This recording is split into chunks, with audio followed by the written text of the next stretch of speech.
Stock Vision PowerScan, Chart Indicators Part 3. Points, channels, and more oscillators. ADX DMI, a rune, support and resistance, pivot points, and Donchian channel. So ADX DMI stands for Average Directional Index with positive and negative directional indicators. The ADX line is the white line which represents strength and trend.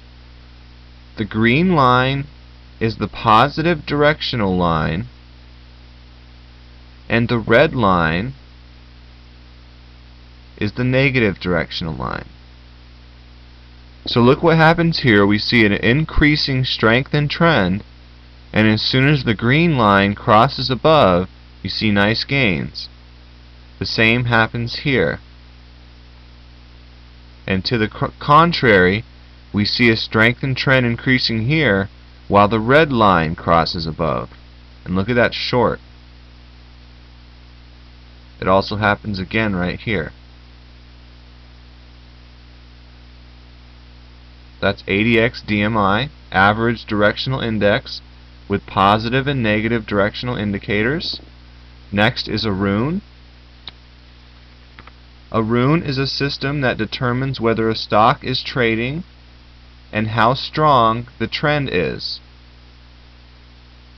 A rune is a system that determines whether a stock is trending and how strong the trend is.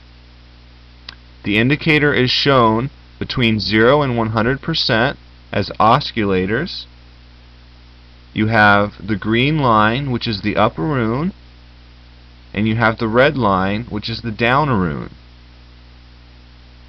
These lines will fluctuate between 0 and 100, converging and diverging along the way. So look what happens sometimes when these lines cross. Look when the upper rune crosses over the down rune here,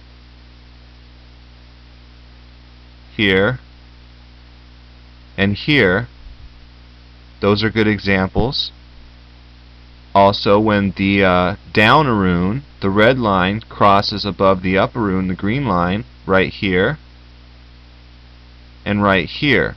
Those are good examples as well. So that's a rune. Once again, it measures whether a stock is trending and how strong the trend is. And when the upper rune and the down rune lines cross, you're often likely to see a change in direction of the stock. Next, support and resistance.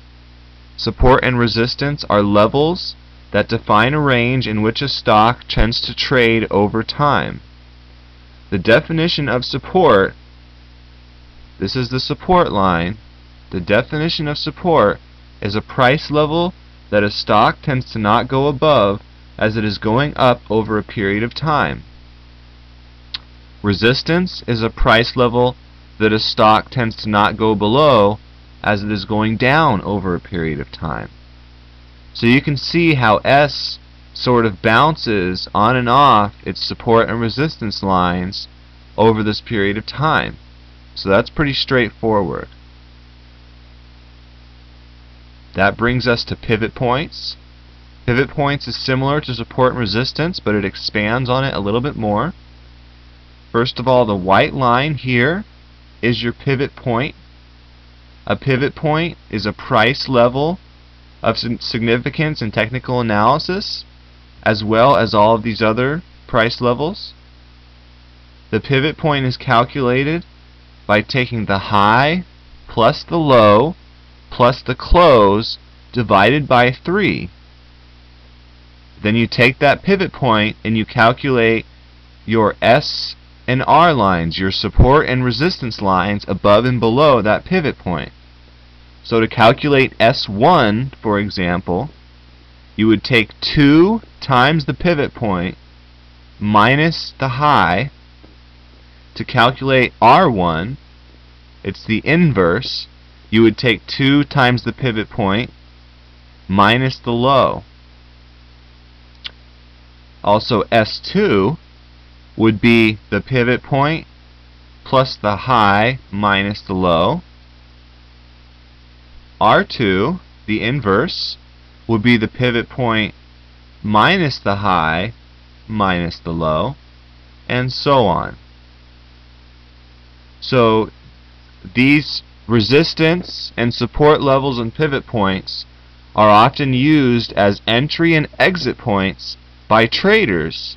So for example, during this time period here, it looks like S found resistance at R3 or around that range, and it found support around S2. See how that works? So the final chart indicator is Donchian channel. Donchian channel is a useful indicator for seeing the volatility of a market price. So a very common use for Donchian channel is to spot breakouts and breakdowns. So there's 3 breakout points that jump out at me. Here, here, and here. And notice at these particular points the stock crashed, got hammered. And on the other side of that, we've got breakdown points here, here, and here that jump out at me. And it was a great long from all those points. So that's Donchian channel, and that actually concludes our chart indicators series for StockVision PowerScan, courtesy of Devin Crandall at garsworld.com. Thank you for watching, and I hope that you have the opportunity to watch more of my videos.